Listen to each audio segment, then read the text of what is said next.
How's it going, and welcome to my guide on Chapter 2 of the 5th edition module, Icewind Dale, Rime of the Frostmaiden. Chapter 2 is all about Icewind Dale. It's all about going around the frozen tundras, exploring, and finding cool, mysterious places, as well as battling the elements and the random encounters you'll find along the way.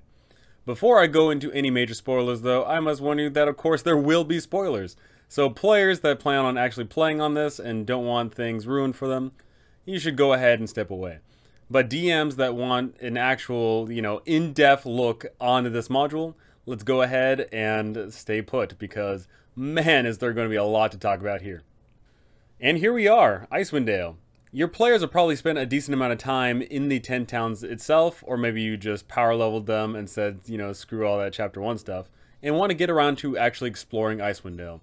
So we actually get some really cool information on how your players are going to move around the ice of Icewind Dale, how they might come into knowledge of all these various cool locations, such as the Crackling Chasm, the Cave of the Berserker, the Lost Spire of Netheril, Angajuk's Bell. We get information on all this stuff, and also really great hooks and or quests on how to get there.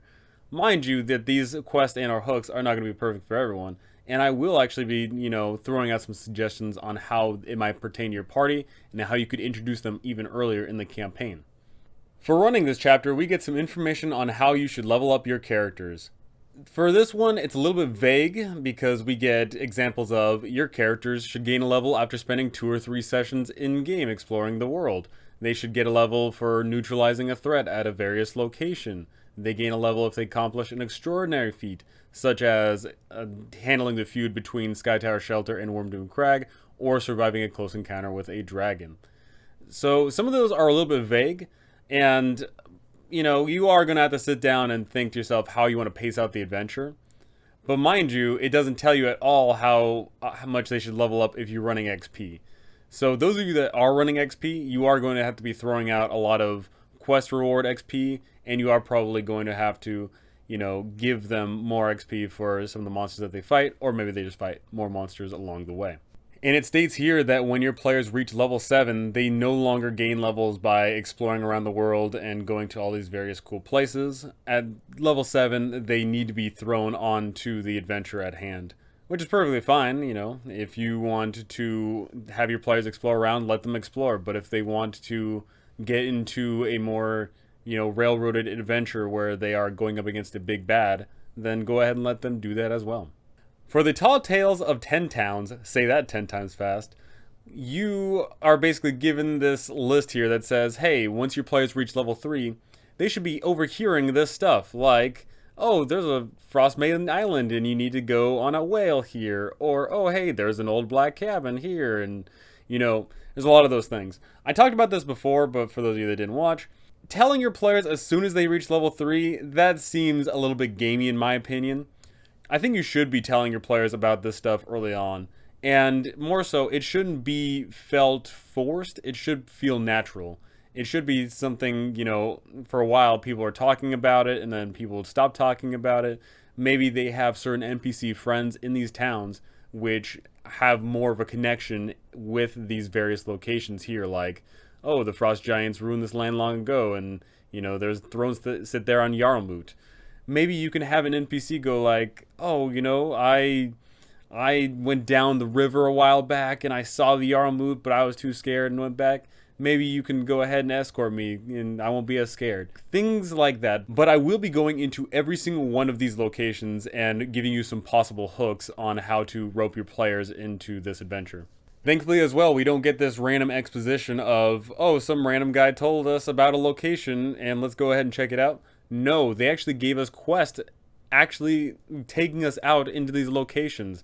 Like this whale oil acquisition here. Basically, it gives your players an incentive to go to Angajuk's Bell and get some whale oil. But it's not like you think it is. And we get all these things that can really help tie this adventure together, but more so not just by meeting through some random NPC, but by someone they might actually know, or by just at least anybody. A named NPC is always better than some random commoner that your players for some reason get attached to and you sit there dumbfounded trying to come up with a name at the last second. For wilderness encounters in this module, we also get given a very vague way on how to handle these random encounters.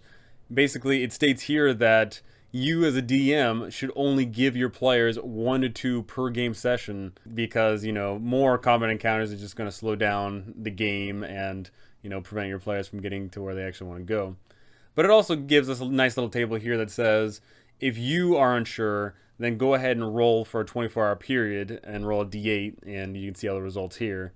And, you can base your adventure off of that. For running the wilderness encounter, we also get a very strange table, and basically it forces us as the DMs to roll 2d20 to determine the random encounter. One of which is going to be the encounter itself, whatever type of monster they come across, and the other 20 is going to determine if it is a blizzard or not.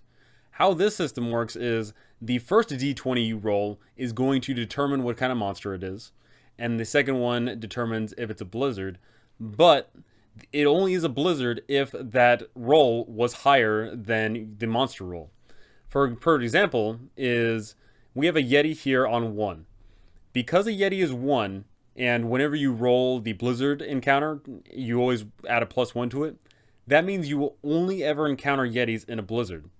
But at the same token here, we have Perytons at 20.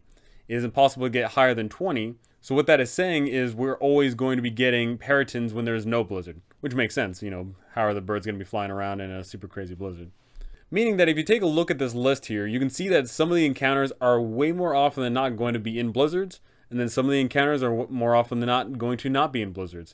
It makes sense, the way that they structured this. I'm going to tell you right now, if you are running a game where you are running a lot of wilderness and random encounters, this table is going to get real old real quick. There are variances on some of these results, however, more often than not, they're going to be the same. If you come across an ice troll, it's always going to be an ice troll. You come across gnolls, it's always going to be gnolls. So either one, you as a DM are going to have to get creative in how you change the table in regards of, oh, we just ran into, the orcs of the Many Arrows tribe for the 3rd time in a row. How's this one going to be different? Or what I would honestly suggest is, if you are running a game where you're going to be rolling a lot, then you add a table that is expanded. Maybe make it up to a solid, 40 results. Maybe make it even 100 results. Who knows? There's a lot of inspiration you can take from the back of Xanathar's guide or other modules. Or maybe instead of expanding it numerically, what you do is you have a bench of ideas, and whenever you roll a result here, you substitute that result out. So let's say I have a bench of land sharks, displacer beast, and giant spiders, oh my. I can then say, oh, I just rolled for the Charterland Berserkers. I'm going to replace them now, and I'm going to substitute in the land sharks. And the next time I roll something, I'm going to put in somewhere else. And let that mix and match and, give you some variety at the very least. Basically, just keep the game fresh. And you can either keep the game fresh by running few encounters, and, just letting your players get to the locations where those are very unique and interesting. Or you make the journey along the way that much more interesting by, putting in more stuff. Wizards of the Coast was gracious enough to give us a general idea on the difficulty of an encounter here, as it states, on the side, easy, medium, hard, deadly, or varies. The 2 deadly encounters I see on this table are Arveochurus and the frost giant riding the mammoth, and you will see why those things are incredibly deadly. But, it is a good idea to think about, oh, hey, if I am willing to totally embrace randomness and not tailor anything to my adventures, how likely is it that they are going to die? Well, as you can see here, there's a lot of things that are listed as easy, such as a lot of the role-play encounters in regards of, meeting up with the Battlehammer Dwarves, or encountering just a single snowy owlbear, or meeting some Chewingas, etc., etc. Or it can get as hard as encountering Yetis in a blizzard, or going up against some cold light walkers, things that really can hurt the party if they are not prepared, and most important of all, if they are a lower level. I'm not going to go into super detail about any of these random encounters because I'm more into dealing with the locations, but if people want more information on these random encounters, I could do a video on it, and as well as showing off an expanded table on this list.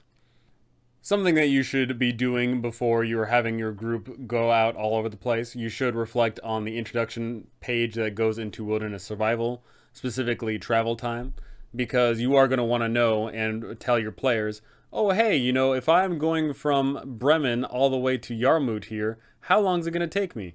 Well, you can see here that it takes, it's 16 miles to get there. And if you've got a dog sled, then you can get there in 16 hours. You want that information on you at all times, and you should be expressing this to your players if they know the exact locations. If they don't know the exact location, then you can give them that estimate of, oh, hey, we can't see much because, we're blind. And of course, if you're playing online, you have the privilege of being able to reveal certain locations. But let's say you have Bremen over here, and someone says Yarmouth's in this general facility. Maybe they draw a circle on this map here. They can say, oh, it's somewhere around here. It could be anywhere between 14 to 20 miles. Who knows? And then you make them have a survival check to try and find whatever, location this is. Definitely something you should always consider, looking at all this wilderness survival stuff for surviving the extreme cold, for dealing with blizzards, and for dealing with the environment. So before I go into the name locations of this module, I'm going to go into the question you need to be asking. Why are your players going around and exploring things? Is it because they know that they're in a game and the only way to level up is by exploring around and doing things? I mean, it can be. Old school D&D was just like that. You used to just go out and explore and, kill bad guys, collect loot, and repeat process.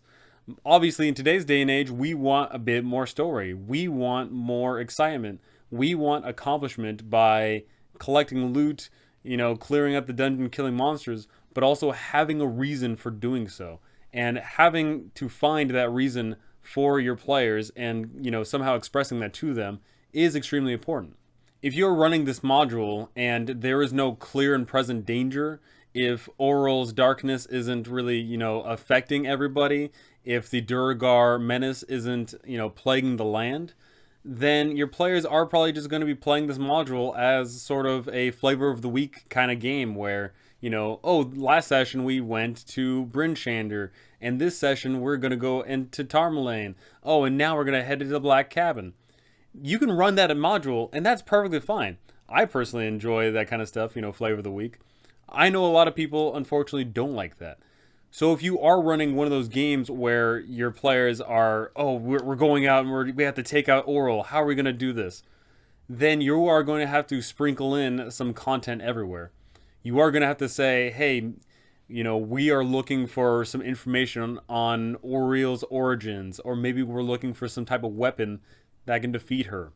Oh, those Durgar are going all over the place. Maybe we need to race to these named locations first before they get there and destroy the place, or, just take all of the Charlin from it.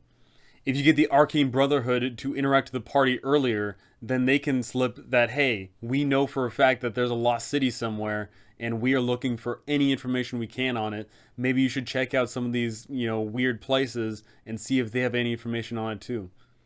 Chapter 2 has a lot of named locations, and unless you are willing to spend an incredibly long amount of time on this module, it's more than likely that they are not going to go to every named location, and that's perfectly fine.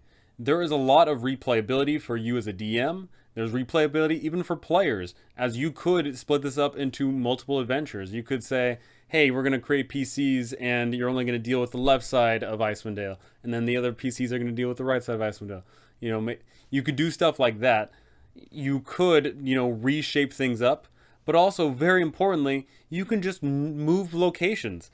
Thankfully, us as DMs, we're allowed to, change the rules around. You don't like the fact that Yarmouth's all the way down here? I don't know, move it all up to the Reged Glacier somewhere. You don't like the fact that the Idascendant crashed in the mountains? Maybe it crashed right in the lake, and the players have to, boat out and hop on the ship. There's so many things you can do to change this up for, just for changing sakes. There is no one right way to run this module. This module is left vague, and they did that for a purpose. They know that there's so many people that want so many different things out of this module, and that's perfectly fine. This is obviously one of those modules that isn't going to sit well with a lot of DMs that like to just crack open the book and play it as is. But if you are watching this, I'm hoping that you're at least willing to put in just a tiny bit of effort. And a tiny bit of effort is going to go a long way. Like I said, introducing the Arcane Brotherhood early, great stuff. Saying that, there might be secrets lighted around here, Awesome stuff. The Duragar have open plans and they're going around ransacking the place. Make them, antagonists that the group is trying to outpace. Awesome stuff. But of course, we can go back to the idea of there doesn't need to be that ever-present big bad evil guy that the group has to outpace. There doesn't need to be that overbearing presence. Sometimes your players can just show up to the table and go to a new location and have fun. And either way works perfectly fine. Like I said, I'll be giving out some personal tidbits on every single named location on how you may try and incorporate it into your own adventure, but I'll be doing so for each individual location. So without further ado, let's go ahead and dive right into the first named location, Angajuk's Bell. And here we are at Angajuk's Bell. Look at him, he's so cute, that little side profile. So for those of you that haven't read yet, Angajuk is essentially a awakened sperm whale. The dude's huge, and as you can tell here, there's a little something funny on his back. That is a ship. Basically, the guy has a ship strapped to his back, and there's a magical air pocket on it, which allows players to go inside, or anybody to go inside, and they can breathe just fine. And this allows the whale to swim under the sea of moving ice, completely safe-ish, and lets the whale go all over the place and then surface, and easy peasy, safe travels. Much safer than going by, ship, because going on ship, you've got to deal with a whole bunch of ice, and you might have to deal with O'Reilly's rock, and you'll probably have to deal with some other stuff that you get creative with and come up with. So why do your players come to Angajuk's Bell? Well, we are given two reasons why. The first being one of these tall tales that says, they say the Frostmaiden lives on a misty isle hidden among the bergs in the sea of moving ice. There's a mighty strange whale with a boat on its back that swims in these frigid waters. I bet it knows where the island is. You can catch the whale at Angajuk's Bell in Old Anchorage, but you must ring the bell hanging by the pier to call it. So this is for the adventurous groups that will just randomly say, hey, screw it, let's go ahead and go to, the Frostmaiden's Island. That sounds awesome. I'm willing to bet you that's not going to convince most groups nowadays, though. So fortunately, we get a nice little quest here on why your players could show up to Angajuk's Bell, and that is whale oil acquisition. In this one, we meet a one Helka Jagarath, and she is going to be a whale oil salesman. She's going to request the group be both her muscle and her bodyguards as she makes her way to Angajuk's Bell, and then from Angajuk's Bell goes and finds some traders who are going to sell some whale oil. This whale oil costs a decent amount, it weighs a ton, and the group is going to have to go there, grab it all, pick it back up, and then have to go all the way back to the 10 towns. Because whale oil is pretty important for the 10 towns, they need it to burn because, the place is getting colder and colder, they need things to burn, whale oil does the job. That one's a pretty simple quest, but it gets you associated with Angajuk, and it gets you associated with being able to use him for travel in the Sea of Moving Ice. At some point in this module, your players have to go to O'Reilly's Island. You have to go to the Frostmaiden's domain, and that is all located in Chapter 5, all the information there. The thing is they need to get there somehow, and this is one of the better ways to do it. So it is good to introduce Angajuk early and provide your players options on how they want to go to the Frostmaiden's domain. If both telling your players that little tall tale and giving them that little quest isn't good enough incentive for them to reach out to Angajuk's Bell, then I would strongly suggest that once your players have that inclination to go to the Frostmaiden's domain, that whoever they are partnered with in the Arcane Brotherhood, presumably Velen would probably say, hey, we've got some options. Maybe we can take a ship at Revel's End. Maybe we can go to Angajuk's Bell. Maybe we can just, swim there. Who knows? At some point in the adventure, your players should be told that this whale exists, and this whale is an option for your players to get to the Frostmaiden's domain. And whether they pick up on that information early and are super duper exploring, if they pick up on a quest that'll earn them some gold, or if they are begrudgingly doing this later, entirely optional, doesn't matter. But once again, this is just one of several ways your players can get to the Frostmaiden's domain. So without further ado, let's go ahead and dive into this little location. We obviously get a very tiny map, really not much going on. We do get an excellent side view though.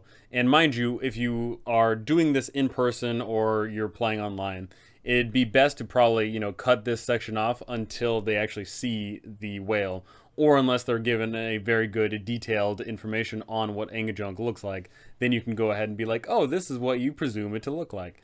Perfectly fine. In Area 1, we have the frozen pier. Obviously, at one point, this pier wasn't frozen, and this rowboat that is tucked away in the ice right now was used to ferry whoever needed to go on Angajuk over to the island over here, Area 3, and ring the bell. Your players don't need to use this boat anymore, they can simply walk across, no problem. In Area 2, we have the stone cabin. This stone cabin used to belong to the druid named Anga, who is the person that gave Angajuk the intelligence using the awaken spell.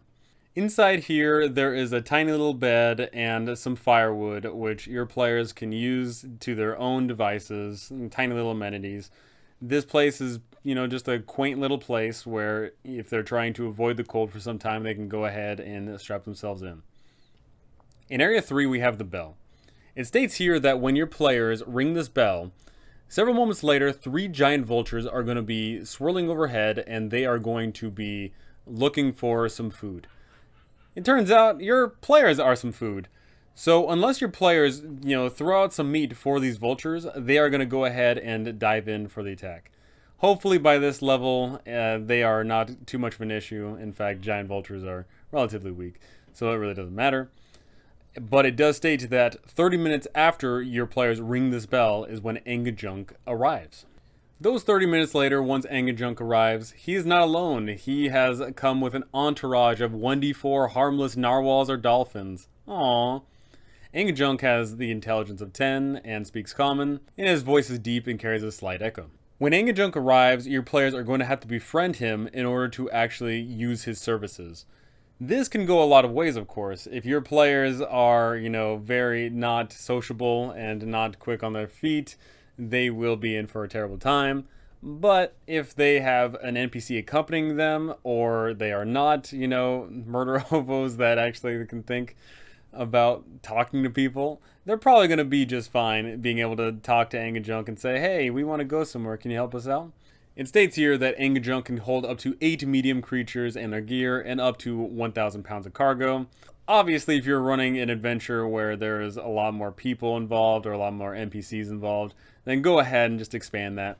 It is a galleon on the back of this guy's ship. It makes sense that if, you have a party of like 20 people because your players have a bejesus ton of followers, then, just have that galley expanded even further. It states here that Angajuk's bubble is super duper awesome. Basically, your players are able to get in the ship no problem, and once it submerges, this bubble appears and lets you breathe indefinitely underwater. But the cool thing is anybody can leave the bubble, should they desire. If they want to go out into the frigid cold, that's fine. But it states that nothing from outside the bubble can get in, meaning that you don't have to worry about doing undersea random encounters. That being said, though, I definitely think there's some cool things you can do with, Sahugin that board the ship, or, some type of underwater sea creature that can, board and get you into an awesome undersea fight. In Area 4, we have the hole in the ice. And guess what? It's the hole in the ice where Angajuk appears. We get a nice little section on earning Angajuk's trust, and it states here that there is 3 ways your players can do it. 1, they can offer it octopus. Where the heck are your players going to get octopus? Well, it actually states here that your players can actually fish for octopi right here on this dock. All you need to do is simply replace the rules for fishing for knucklehead trout and place octopi in there. 2, you can make friends with Angajuk's friends. One of the little creatures that accompanies Angajuk, one of your players could walk up to and, bribe it with food and give a good little handling check in order to befriend it. And once you have a friend of Angajuk, then Angajuk is a friend of you. And thirdly here, if your players are socially inept and don't feel like fishing, then you can get into a good old-fashioned scrum with fending off the hunters. We get a very cool detailed section on whale hunt. Essentially what's going on here is hunters all the way from Waterdeep have come up to the frigid north in order to whale hunt. And the reason for this is that whales basically give off this thing called ambergris. For those of you that don't know, ambergris is this gross thing that comes out of whale stomachs. But what's cool is later on, this gross thing that comes out of stomachs actually becomes sweet and is used for perfume. For the information we get on the whale hunters, we see that they are going to arrive after your players have arrived here and rung the bell, but before Angajuk has been summoned. What the whale hunters want to do is they want to poison the water right where Angajuk is going to appear. And obviously that sucks. The leader of these thugs, Gendron Earth, is going to say, hey, you know, I don't want to fight you guys. Let's go ahead and kill this whale, and you and me, we can share the split. This guy is obviously an asshole, though, and he's not going to share the profits. But he doesn't want to fight the adventurers. I mean, you know, these guys are here to kill a whale. They don't want to get into a fight with a whole bunch of other adventurers. So what it's going to require is your players are going to have to make a DC 17 intimidation check. Mind you, that is a group DC 17 intimidation check. I can tell you, though, that if you run a group check of charisma, specifically intimidation, that is going to fail. Like, most groups really suck at a lot of the persuasion stuff and intimidation stuff. And if you require a group check, it's going to be miserable. So I would suggest that you probably lower the DC if your players do something flashy, like they show off their magics or they show off their weapons, or if, you know, they have big numbers. Make the DC a little bit lower, or maybe even lower it down to the fact that it doesn't need to be a group check in order to scare these guys off. Mind you, should your players succeed, they are not going to be gone for long. It states here that they are only going to return 24 hours later, and then they are going to poison the well. Once they do poison the watering hole right there, a whole bunch of knucklehead trout are going to get poisoned by the oil, and thus, thankfully, Angajuk is not going to be dumb enough to surface where he sees a whole bunch of dead fish. So, unfortunately, Angajuk is going to have to avoid using this area. After 3 days, the hunters are going to say, you know, the poison didn't work, we're going to have to think of something else here. Their line of thinking is, oh, hey, you know, these guys are probably friends with that whale. We're going to capture one of these guys and use them as bait.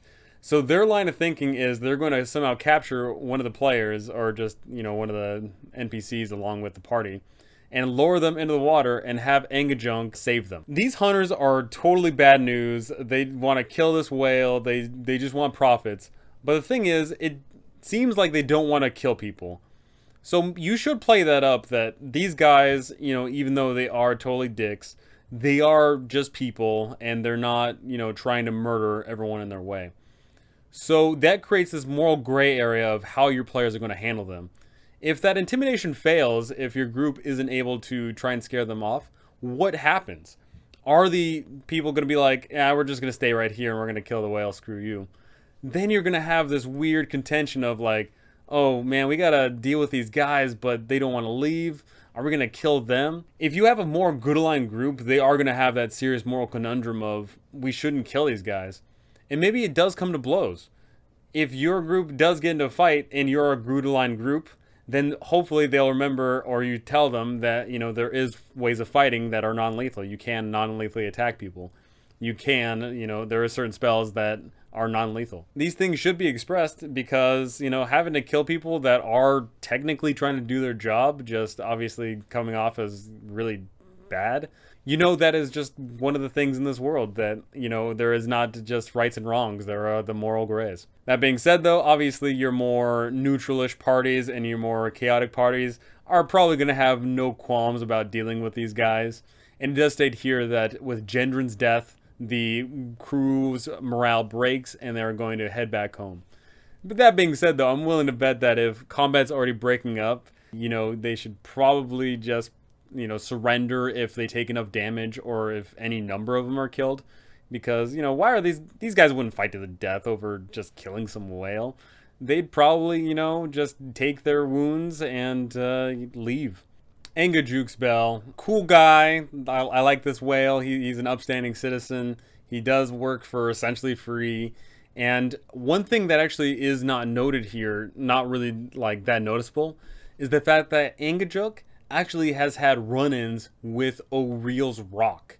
Oriel's rock is essentially like this massive, massive eagle, and it dives into the sea of moving ice and gets large fish. And Angajuk has had to dodge that rock because, you know, even though this thing is a massive sperm wheel, in regards of going up against a rock, which is our gargantuan size, it's the same as an eagle catching a salmon out of a lake. So you can totally play that up into Angajuk's character, that if the players want to go to Oriel's abode and they say, hey, you know, buddy, let's go, then he's going to be saying, hey, I'm scared, you know, I'm going to have to dive really low and I'm going to drop you off and I'm going to stay super low and, you know, I can't hang out here. Even though you're cool, I can't have this rock coming for me. Another thing to consider is the quest associated with Angajuk, the whale oil acquisition. If your players let it slip that they're doing this quest where they are getting whale oil and literally using a whale to transport the whale oil, that's going to make relations a little bit, you know, uncomfortable. You know, in regards of, like, think about it this way. If you're talking with someone and they're saying, oh yeah, we're transporting, you know, human blood or human flesh, you know, you're going to be weirded out by that. Play that into consideration if your players let it slip or if Angajuk finds out on his own. That probably does have some negative associations with their relationship with this guy. So even though it does state that there is nothing coming inside the bubble, we do get this massive stat block for the sperm whale here. We get a cool bite, which does a bejesus ton of damage. We get a tail against a creature. We get a tail against an object. So I would recommend that if your players are down for an undersea adventure, then you probably give it to them. We're going to get into this in a little bit later in regards of Chapter 5, but there is a lot of things going on underneath the Sea of Moving Ice. There is a lot of what appears to be like castles and giants layers and maybe even Sahuagin and stuff. There's a lot of things you could also throw in as well. And obviously having this guy as your companion would be dope, watching this whale, you know, tail whip the bejesus out of something. All in all, Angajuk's Bell, cool little location, really not too much going on. There doesn't need to be that much going on though. This location is merely just a way to befriend a whale and give you an option to go to Oriel's abode later on in this adventure.